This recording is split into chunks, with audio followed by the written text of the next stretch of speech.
আসসালামু আলাইকুম সবাইকে। আমার চ্যানেলে আপনাকে আরও একবার স্বাগতম। আমি আজকে যে টপিকস নিয়ে আপনাদের সাথে কথা বলবো সেটি হচ্ছে গুগল ড্রাইভ। আমার স্ক্রিনে দেখে হয়তোবা বুঝে যাওয়ার কথা, তারপরেও আমি বলে দিচ্ছি আজকে আমাদের টপিকস হচ্ছে গুগল ড্রাইভ আসলে আমরা কিভাবে ইউজ করব।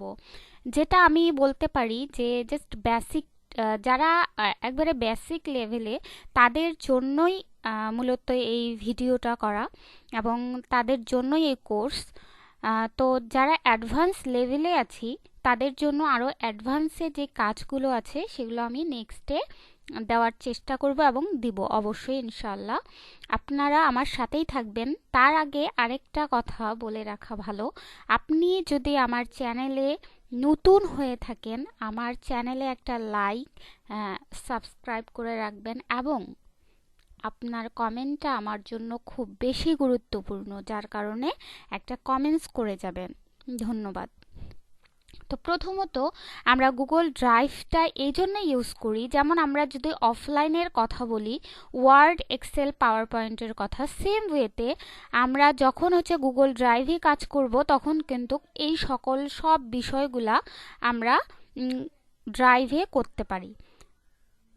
তো প্রথমত আমি বলি যে গুগল ড্রাইভে কাজ করার জন্য আমাদের অবশ্যই একটা জিমেইলের দরকার আছে এবং আমাদেরকে নেট কানেকশন অবশ্যই লাগবে। প্লাস হচ্ছে যেহেতু এটা অনলাইন, গুগল ড্রাইভটা ফুল অনলাইন। হ্যাঁ, তো আমরা প্রথমত ব্রাউজারে যাব। যে কোনো একটা ব্রাউজারে গেলাম, আমি গুগল ক্রোমে গেলাম।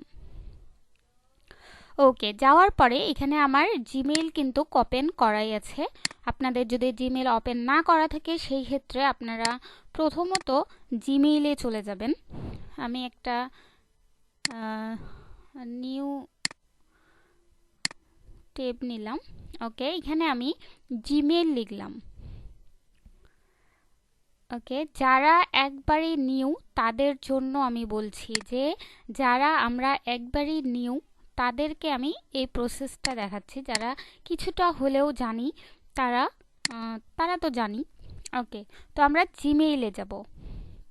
আমার এটা যেহেতু বাংলা ছিল তাই আমি ইংরেজি করে নিলাম।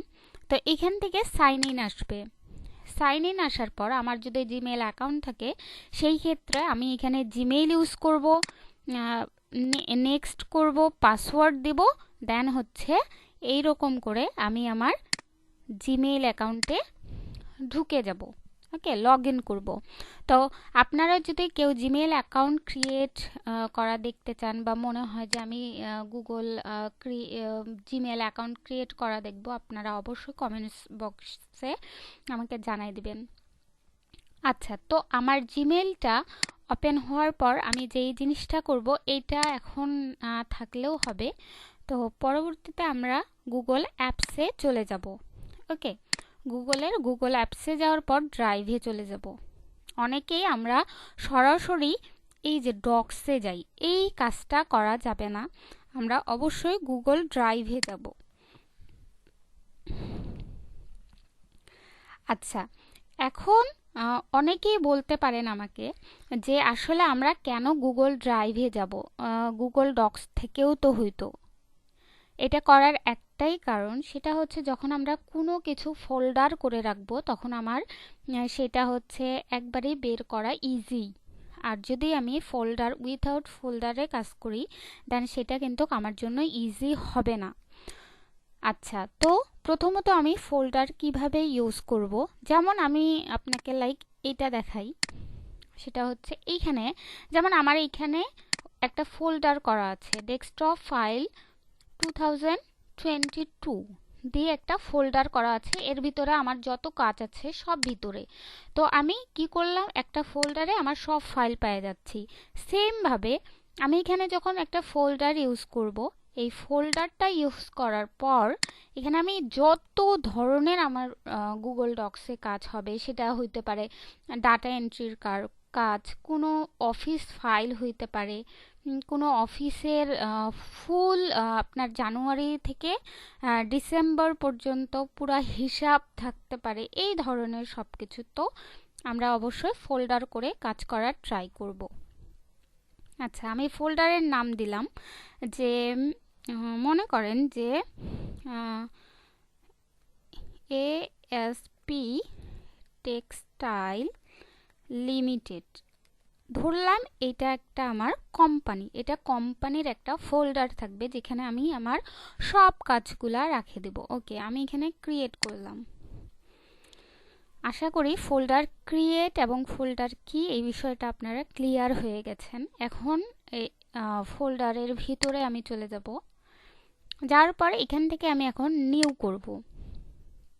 নিউ থেকে, যেহেতু আমাদের আজকের ক্লাস হচ্ছে গুগল ডক্স, তো গুগল ডকে এটা কিন্তু গুগল ডককে আমরা হচ্ছে মাইক্রোসফট অফিসের যেমন এমএস ওয়ার্ড থাকে সেম হয়তো গুগল ডক্স, হ্যাঁ ওইটা অফলাইনে এটা অনলাইনে।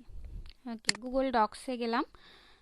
যেমন আমরা এমএস ওয়ার্ডে যখন আমরা অফিস ফাইলে যাই, ফাইল থেকে এমএস ওয়ার্ডে যাই, দেন আমাদের এইরকম একটা ব্ল্যাঙ্ক ডকুমেন্ট চলে আসে। সেম এখানেও একটা ব্ল্যাঙ্ক ডকুমেন্ট চলে এসেছে।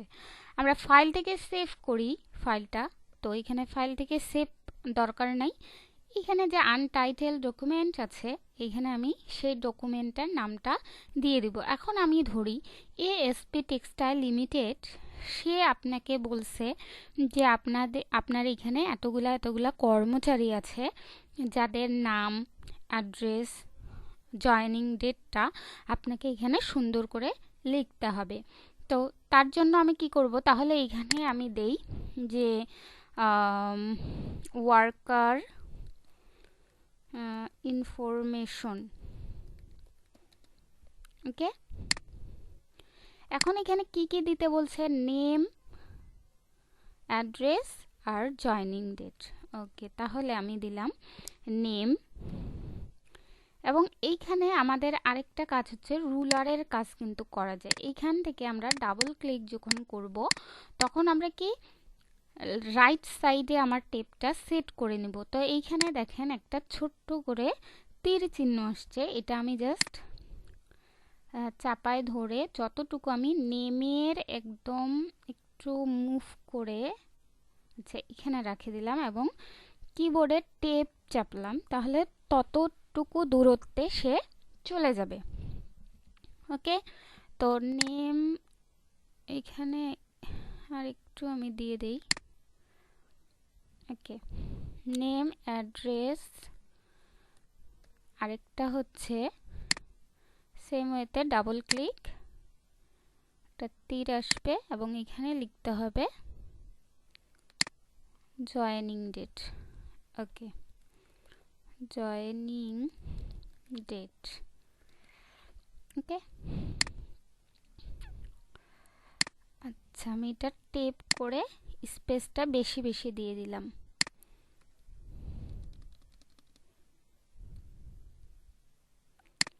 ওকে, তাহলে ইন্টার চাপার পর আমি দিলাম এমএসটি বিউটি, দিলাম অ্যাড্রেস, দিলাম দিনাজপুর, জয়েনিং ডেট আমি আজকেরটা যদি দিতে চাই সেই ক্ষেত্রে দেখেন এখানে আমার লাগবে যে টাইম, ডেট লাগবে।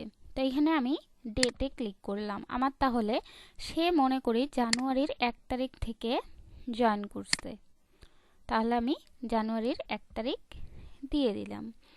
ওকে, এমডি কালাম, ঢাকা। তাহলে সেম ওয়েতে আমি টেপ চাপলাম এবং ইনসার্ট থেকে ডেট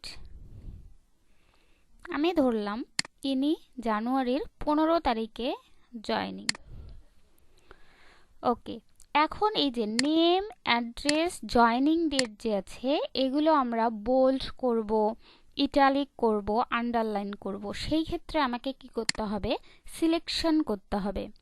আপনারা যারা কিবোর্ড কমান্ডটা জানেন না তাদের জন্য আমি নিচে লিখে দিলাম যে আপনারা যখন কোনো সিলেকশন করবেন তখন অবশ্যই কার্সারটা প্রথমে অথবা শেষে রাখার পর শিফট কিবোর্ডের শিফট আর অ্যারো কি আমাদের আছে লেফট রাইটে যেগুলো আছে, তো আমি লেফটেরটা যেমন হচ্ছে এখানে লেফটেরটা নিলাম, যদি আরও উপরে আমি সিলেক্ট করতে চাই সিলেক্ট করতে পারবো। তো আমি তবুও এইখানে লিখে দিলাম, তাহলে শিফট শিফট প্লাস অ্যারো। ওকে, তাহলে আমি যেমন এই যে শিফট চেপে লেফট বাটনের অ্যারোটা দিয়ে দিলাম। ওকে, এইখান থেকে আমি ফন্ট সাইজ বাড়াইতে পারবো, কমাইতে পারবো, এইখান থেকেও আমি বাড়াইতে পারবো। এই যে যতটুকু আমার দরকার ততটুকু আমি নিয়ে নিব। তারপরে এখান থেকে বোল্ড, ইটালিক, আন্ডারলাইনে এখন দরকার নেই।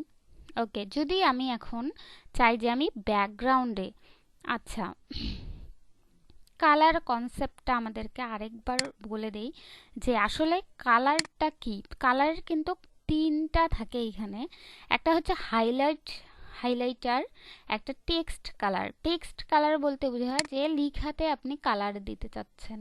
এই যে লিখাতে আমরা কালার দিতে চাচ্ছি, সেই ক্ষেত্রে হাইলাইটার কালার বলতে বোঝাচ্ছে এই যে আপনি কোনো কিছু হাইলাইট করে রাখতে চাচ্ছেন। যেমন ঢাকার যে এমডি কালামের যে ইনফরমেশনটা আছে এটা আপনার জন্য ইম্পর্টেন্ট, আপনি এটা হাইলাইট করে রাখে দিতে পারেন। কিন্তু এইখানে যদি আমি চাই যে আসলে আমার এখানে হচ্ছে আপনার লাইক ব্যাকগ্রাউন্ডে যদি কোনো কালার বা কিছু দরকার হয়, সেই ক্ষেত্রে ব্যাকগ্রাউন্ড কালারটা আসলে এখানে আমিও পাচ্ছি না। এখানে হাইলাইটারটাই ইউজ করা হয়েছে। তো হাইলাইটার দিয়েই আপনি হচ্ছে ব্যাকগ্রাউন্ড কালারটাও করে দিতে পারবেন, এই যে হাইলাইট কালার দিয়ে। ওকে, এটা অথবা অন্য কিছু ইউজ করতে পারেন। ওকে, আর এইটা আমি জাস্ট এখন উঠাই দিলাম, পরে লাগলে দিয়ে দিবেন। ওকে, জাস্ট বোঝানোর ক্ষেত্রে এটা দিয়ে দিছিলাম। তো এইরকম করে আমরা তাহলে জিনিসটা কি করলাম যে একটা ডকুমেন্ট ওপেন করার পর সেটা কিভাবে সেভ হইলো, ওয়ার্কার ইনফরমেশন লিখলাম, তারপর নেম, অ্যাড্রেস, জয়নিং ডেট, এগুলো আমরা কিভাবে হাইলাইট করলাম, কিভাবে লেখাটা ফন্ট সাইজ বড় ছোট করা, প্লাস বোল্ড করা, ইটালিক করা। আসলে আমি আপনাদেরকে খুব ছোট ছোট ক্লাসের মধ্যে বোঝানোর চেষ্টা করব। তো এখন এতটুকু আমাদের আজকে এই পর্যন্তই থাকবে। তো এখন কথা হচ্ছে যে ওয়ার্কার ইনফরমেশন যে আমি এটা ক্রিয়েট করলাম ফাইলটা, আসলে এটা কোথায় থাকবে, প্লাস আমি যদি এটা কাউকে পাঠাইতে চাই আমি কিভাবে পাঠাবো, এই জিনিসটা আমি জাস্ট এখন দেখাই দেই। তার পরবর্তী ক্লাসগুলা আমরা পরে দিয়ে দেবো। ওকে, এটা আমি ক্লোজ করে দিলাম, এখানে আর আমার কোনো কাজ নাই।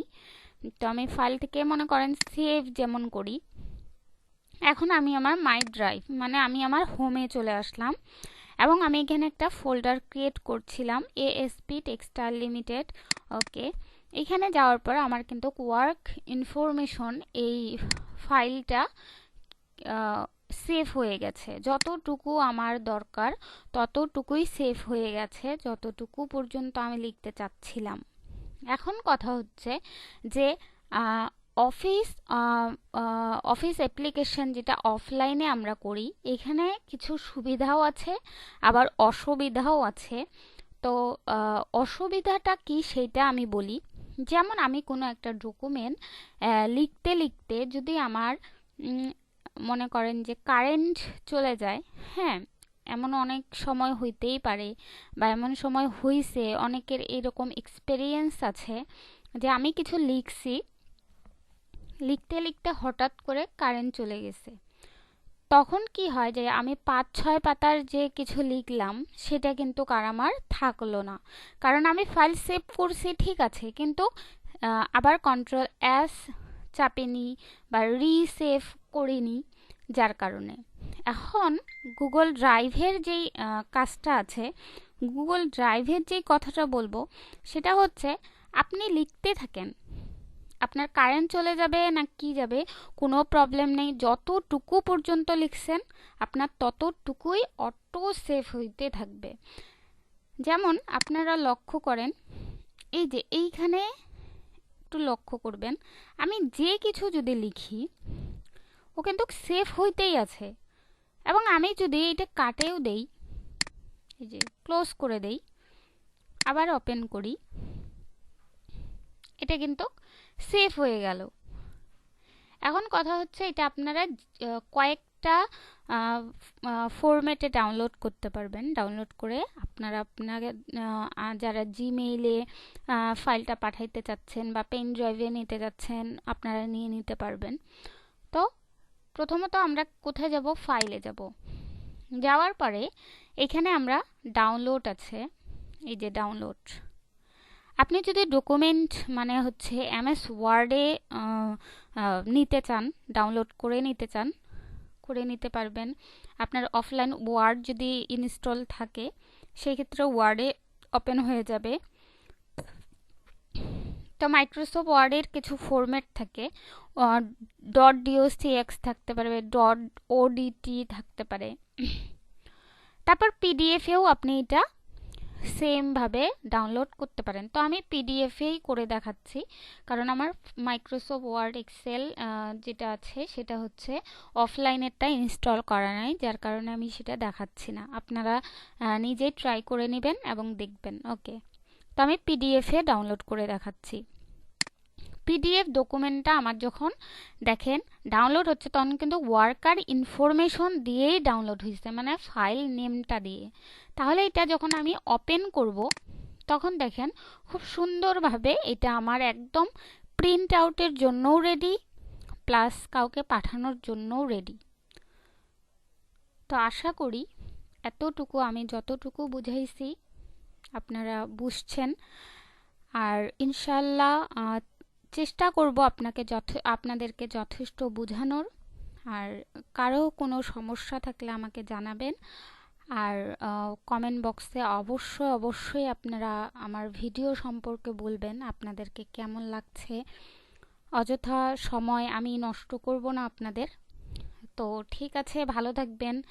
আর নেক্সট ভিডিও দেখার জন্য আবারও আপনাদেরকে আমি ইনভাইট করলাম। আপনারা আমার অবশ্যই নেক্সট ভিডিও দেখবেন। ধন্যবাদ, সবাই ভালো থাকবেন। আসসালামু আলাইকুম।